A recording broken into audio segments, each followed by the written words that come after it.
Hello बच्चों, आज हम कक्षा 7 की हिंदी फर्स्ट में जो चैप्टर नंबर 4 है, प्रभु तुम मेरे मन की जानो, इसका अध्ययन करेंगे। देखिए, प्रस्तुत कविता में उस समय की बात कही गई है जब हमारे देश में छुआछूत की समस्या सर्वोपरि थी। आज छुआछूत एक सामाजिक और दंडनीय अपराध माना जाता है। प्रस्तुत कविता में कवित्री ने भगवान के प्रति निस्वार्थ भक्ति का स्वरूप प्रस्तुत किया है। देखिए, किसी भी काल की स्थिति को जानने के लिए हम उस समय की रचनाओं को अगर देख लें, उनकी रचनाओं में हमें उस समय की परिस्थिति क्या थी, मनोदशा क्या थी समाज की, ये सारी चीज़ें हमको देखने के लिए मिल जाती हैं, क्योंकि रचनाएं जो हैं परिस्थिति के अनुसार ही लिखी जाती हैं। तो ये उस समय की रचना है। ये रचना जो है सुभद्रा कुमारी चौहान का है, जो एक सुंदर रचना है इनकी, प्रभु तुम मेरे मन की जानो। देखिए, इसको पढ़ने से पहले इसमें कुछ कठिन शब्द आए हैं, जिसको हम देख लेते हैं, उसकी समस्या को दूर कर लेते हैं। इसमें शब्द है अछूत। अछूत का मतलब होता है जो छुआ न जा सके, इसको छुआ न जा सके। अमिट, अमिट मतलब न मिटने वाला, जो अमिट है, जो मिटने वाला नहीं है। व्याकुल, व्याकुल मतलब बेचैन। गरीबिनी, गरीबनी गरीब निर्धन स्त्री। साध, साध मतलब अभिलाषा, क्या साध है, मन की इच्छा जो है, अभिलाषा। विद्रोही, विद्रोह करने वाला। और शब्द है निर्मम, निर्मम मतलब कठोर। आइए हम पढ़ते हैं। पहले हम जान लेते हैं उसके कवि परिचय, कवित्री के बारे में। देखिए, सुभद्रा कुमारी चौहान का जन्म 16 अगस्त 1904 में इलाहाबाद जिले के निहालपुर में हुआ था। बचपन से ही इन्हें हिंदी काव्य ग्रंथों से प्रेम था। इनकी रचनाएं राष्ट्रीयता की भावना से परिपूर्ण हैं। यह एक कवित्री होने के साथ साथ स्वतंत्रता सेनानी भी थीं। महात्मा गांधी के आंदोलन का सुभद्रा कुमारी चौहान पर गहरा प्रभाव पड़ा। इन्हें अनेक बार जेल भी जाना पड़ा।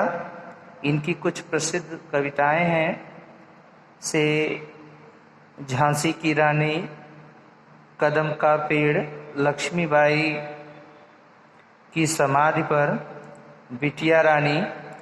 इनकी 2 बाल काव्य कृतियां हैं, कोयल और सभा का खेल। इनकी रचनाओं में राष्ट्र प्रेम के साथ साथ नारी सुलभ ममता और सुकुमारता भी है। आइए हम पढ़ते हैं इस कविता को। मैं अछूत हूँ, मंदिर में आने का मुझको अधिकार नहीं है, किंतु देवता यह न समझना तुम पर मेरा प्यार नहीं है। प्यार असीम अमिट है, फिर भी पास तुम्हारे आ न सकूंगी, यह अपनी छोटी सी पूजा चरणों तक पहुंचा न सकूंगी। देखिए, प्रस्तुत कविता में सुभद्रा कुमारी चौहान ने उस समय की बात की है जब हमारे देश में छुआछूत की समस्या सर्वोपरि थी। आज छुआछूत एक सामाजिक और दंडनीय अपराध माना जाता है। प्रस्तुत कविता में कवित्री ने भगवान के प्रति निस्वार्थ भक्ति का स्वरूप प्रस्तुत किया है। आइए देखते हैं इसके भावार्थ को। हे प्रभु, ये जनता मुझे अछूत मानती है, इसलिए मैं मंदिर में आकर आपकी पूजा नहीं कर पाऊंगी। पर आप यह न समझना कि आपके प्रति मेरे मन में भक्ति नहीं है। आपके प्रति मेरे हृदय में गगन के असीम और सूर्य चंद्रमा के समान न मिटने वाला असीम प्रेम भरा है, परंतु यह मेरी व्यवस्था है कि मैं अपनी छोटी सी पूजा आपके चरणों तक न पहुंचा सकूंगी। ये दूसरी कविता हम पढ़ते हैं। इसलिए इस अंधकार में छिपती छिपती आई हूँ, तेरे चरणों में खो जाऊं, इतना व्याकुल मन लाई हूँ।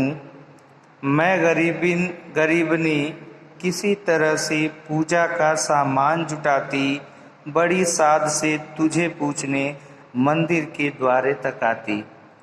यही कारण है कि आज मैं छिपते छिपते आपके पास आई हूँ। आज मेरा मन इतना व्याकुल हो रहा है कि आपके चरणों में ही सारा ध्यान लगा दूं। हे प्रभु, यदि आप समझ सकते हो तो मेरे मन की व्यथा समझो और उसे पहचानो। यह संसार भले ही मेरी अवहेलना करता है, पर प्रभु आप मेरे भक्ति पराकाष्ठा को जानो। देखिए, इसमें युवती के माध्यम से जो है कवित्री ने यहाँ कविता प्रस्तुत किया है। अगली पंक्तियां देखते हैं हम कविता की। कह देता है किंतु पुजारी, यह तेरा भगवान नहीं है, दूर कहीं मंदिर अछूत का और दूर भगवान कहीं है। मैं सुनती हूँ जल उठती है मन में यह विद्रोही ज्वाला, यह कठोरता ईश्वर को भी जिसने टूक टूक कर डाला। यानी यही कारण है कि जैसे ही मैं पूर्ण श्रद्धा के साथ मंदिर के द्वार तक तुम्हें पूजने के लिए आती हूँ, तो पुजारी यह तक कह देता है कि यह तेरे भगवान नहीं है। तुम अछूतों का मंदिर यहाँ से कहीं दूर है और वहीं पर तुम्हारे भगवान तुम्हें मिलेंगे। जैसे ही पुजारी की यह बातें मेरे कानों में पड़ती है, मेरे मन की विद्रोह की ज्वाला धड़कने लगती है और मन में एक ही विचार आता है कि पुजारी के इस व्यवहार ने तो आज ईश्वर को ही बांट कर रख दिया।